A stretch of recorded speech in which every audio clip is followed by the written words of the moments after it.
sure you still like to sing a song. You want me to sing a song? I would love you to. I would love you to. But maybe before that, how would you usually prepare for a typical service? How do you get ready? You know, let's say you're leading a worship service like Jesus 17. How would you prepare for, you know, services like that? Or your preparation is obviously the songs that you're going to carry that is going to produce faith in the house. You have a prayer that, Lord, allow us to encounter you today in a special way. My last thing, my team would always say this, one of the prayers that I have is, Lord, deliver me from doing this. Because deliver me from doing this. Because when you lead worship and it's your function, it's easy for your function to become, you know what to do. You know how to do it, what to say in a given environment. I say, Lord, deliver me from that because I don't want to fall back on what I did yesterday.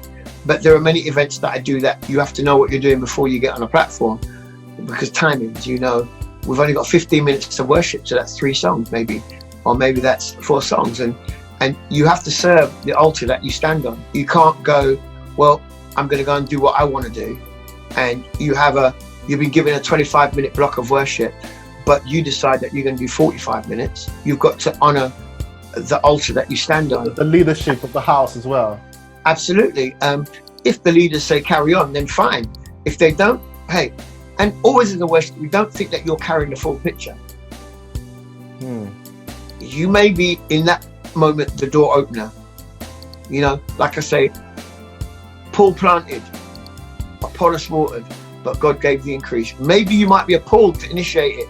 Maybe you might be an Apollos that steps onto the altar and you water it. Yeah. But hey, God gives the increase for what he does. So you're just part of that body that fits. I'm part of that. You know, I'm aware of where I'm going. I'm aware of the church that I'm going to. You have to have things in your arsenal that you stand in front of a congregation that doesn't look like you, and they're not used to gospel music, or they're not used to this thing, this type of music or that type of music, because the music sometimes paints a picture. You know, I grew up in a black Pentecostal church where, you know, my family's from the Caribbean, where reggae was not seen as music that you'd play in church. It was always seen as quote unquote bad music. Yeah. So we never played reggae, but they didn't have a problem with me playing country and western, which was what I learned playing. So I think that you have to know where you're going. You have to know the place. If you're appointed as a worship leader in a particular church, then you have to carry the heart of that place. You can't lead the people if you don't love them. You shouldn't be beating people up. So you've got to love. Yeah, you know, I've been on places where people, come on, worship, come on, you got to clap your hands, come on, you got to stamp your feet, and sometimes I had some fun. I go, come on, you can clap your hands to this. I know that most evangelical white churches don't clap. And maybe that's something from the past where they held hymn books. Whereas much of the Pentecostal black movement, we didn't do hymn books. We had somebody calling the song from the front. Yeah. Waymaker, miracle worker, light in the dark. It's call and answer.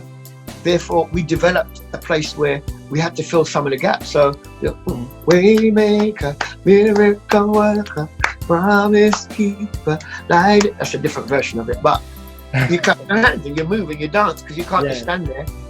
Hence, maybe that culture is learnt behavior anyway, but part of that is something that seeps into how people respond with an expression of worship.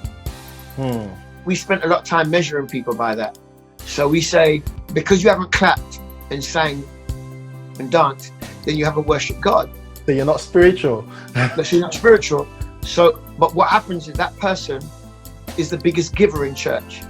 And when the pastor goes, we need to do a special project to feed the homeless, that person is the one that puts their hand in their pocket and says, hey, Lord, I'm going to give of myself. And they give.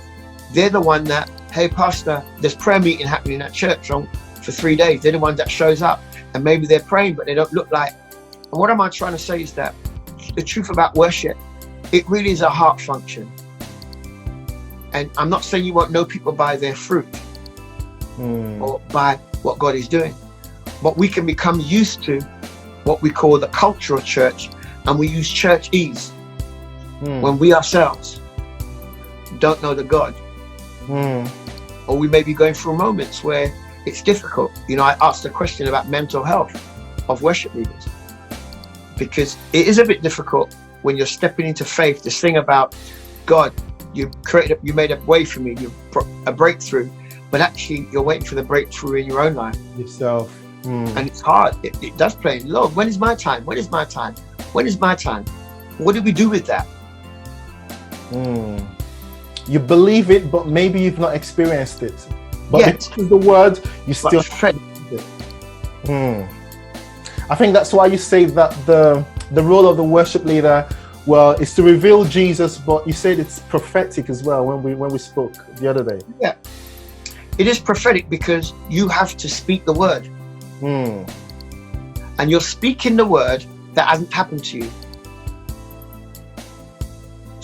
So you have to step into what I call the prophetic. Operates maybe on two levels, where it foretells or foretells. Foretell is when it tells future or reveals future. Forthtelling is a revealing of the now. So we go in the New Testament, the Bible says the testimony of Jesus is the spirit of prophecy. So what is Jesus saying right now? Lord, reveal what you're saying right now.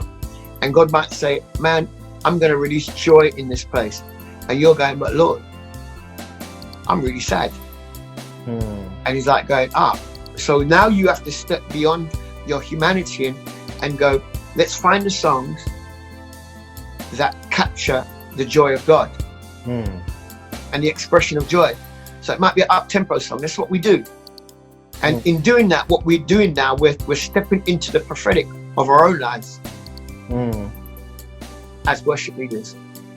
And we're speaking, we're forthtelling the joy that's coming to us. Thank you.